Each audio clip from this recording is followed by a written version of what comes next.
Assalamualaikum warahmatullahi wabarakatuh. Balik lagi di channel ini. Hari ini kita akan belajar tentang net present value. Apa itu net present value? Net present value adalah selisih antara pengeluaran dan pemasukan yang telah disesuaikan dengan menggunakan social opportunity of capital sebagai faktor diskon. Arus kas perkiraan pada masa yang akan datang ini disesuaikan dengan pada masa saat ini, ya. Secara sederhana, NPV bisa diartikan sebagai selisih antara nilai sekarang dari arus kas yang masuk dengan nilai sekarang dari arus kas yang keluar pada periode waktu tertentu. Nah, untuk fungsi dari NPV ini akan berguna buat perusahaan yang ingin meramalkan masa depan dari pengeluaran yang telah mereka lakukan, ya, sehingga mereka akan memperoleh keuntungan yang besar. Nah, untuk itulah maka penting kiranya NPV ini diketahui atau dihitung oleh perusahaan itu tadi, ya.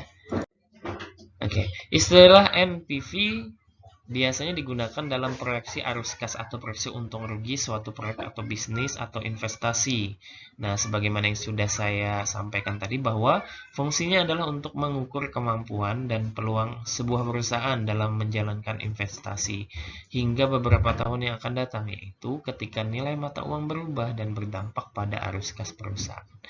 Oleh karena itu, NPV juga bisa diartikan sebagai perkiraan keuntungan yang didapatkan sebuah usaha di masa depan jika menanamkan modal dengan nilai uang saat ini. Oke, lalu bagaimana cara kita untuk menghitung NPV tadi, ya? Nah, sebelum kita menghitung NPV, kita akan menghitung dulu PV atau present value yang mana dirumuskan pada slide berikut, yaitu PV sama dengan FV per 1 tambah I pangkat N. PV sendiri adalah present value, yaitu jumlah nilai yang harus diinvestasikan saat ini jika kita menginginkan sejumlah nilai tertentu di masa yang akan datang. Nah, sedangkan future value adalah jumlah nilai di masa yang akan datang dari jumlah nilai yang diinvestasikan di masa sekarang.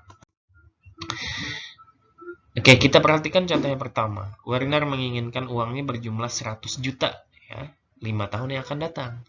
Nah, dengan tingkat bunga sebesar 6% per tahun, berapa uang yang harus ditabung oleh Werner sekarang agar dapat mencapai keinginannya tersebut? Nah, diketahui di sini bahwa FV-nya 100 juta, ya. Kemudian I-nya adalah 6%, lalu N-nya adalah 5%. I dan N sudah sama untuk satuannya, ya, sehingga kita masukkan di dalam rumus menghasilkan 74.725.817,29 rupiah, ya. Nah, ini adalah besarnya investasi yang harus dilakukan oleh Werner apabila nanti 5 tahun yang akan datang dia akan menginginkan uang sejumlah 100 juta rupiah. Oke, kemudian kita akan menghitung nilai net present value. Nah, net present value dirumuskan sebagai berikut, ya. NPV sama dengan sigma dari T sama dengan 0 sampai N, CFT per 1 tambah R pangkat T. Nah, dengan catatan T ini adalah sama dengan 0, T yang pertama, ya. Nah, T yang pertama itu disebut dengan kos awal. T yang pertama itu disebut dengan kos awal atau disebut dengan CF0 sehingga T-nya sama dengan 0, ya.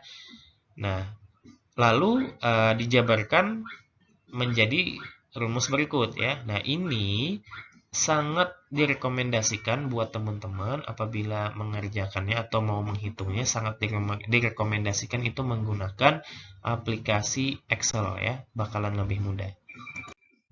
Oke, kita masuk pada contoh 2 untuk memperdalam pengetahuan kita terkait dengan MVV ini. Nah, ini adalah contoh data proyek. Anda diminta untuk melihat proyek dan telah memperkirakan cash flow-nya, ya. Kemudian net income-nya juga sudah diperkirakan, lalu book value sebagai berikut. Nah, ini adalah tahun 0, tahun 1, tahun 2 dan seterusnya, ya. Nah, kemudian resiko yang diperkirakan adalah 12%. Nah, lalu bagaimana cara kita untuk memperkirakan nilai dari NPV ini? Oke, kita hitung menggunakan rumus tadi. Kalau secara manual adalah sebagai berikut, ya. Ini untungnya ini adalah tahunnya hanya tahun ketiga, atau dengan kata lain ada 4 pengerjaan saja. Nah, apabila kita menginginkan nanti ketika tahun-tahun berikutnya mungkin 10 tahun atau 20 tahun akan datang, maka sangat diperlukan aplikasi Microsoft Excel gitu ya. Oke, nah kemudian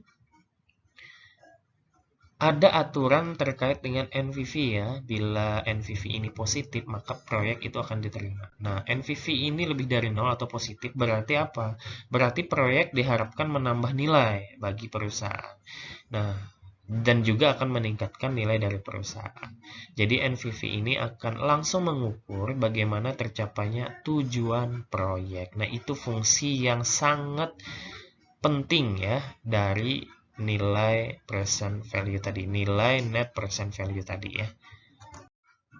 Oke, mungkin itu aja untuk video kali ini. Silahkan dipahami dengan baik ya terkait dengan net present value. Mungkin ada teman-teman yang baru mendengar istilah tersebut. Namun bagi teman-teman yang sudah duluan berkecimpung di dunia bisnis, sudah lebih familiar dengan hal tersebut. Silahkan di like kalau suka dengan video ini ya. Silahkan juga diberi komentar kalau misalkan ada materi-materi yang bisa kita diskusikan. Sampai ketemu di video selanjutnya. Keep healthy dan jangan lupa bahagia. Assalamualaikum warahmatullahi wabarakatuh.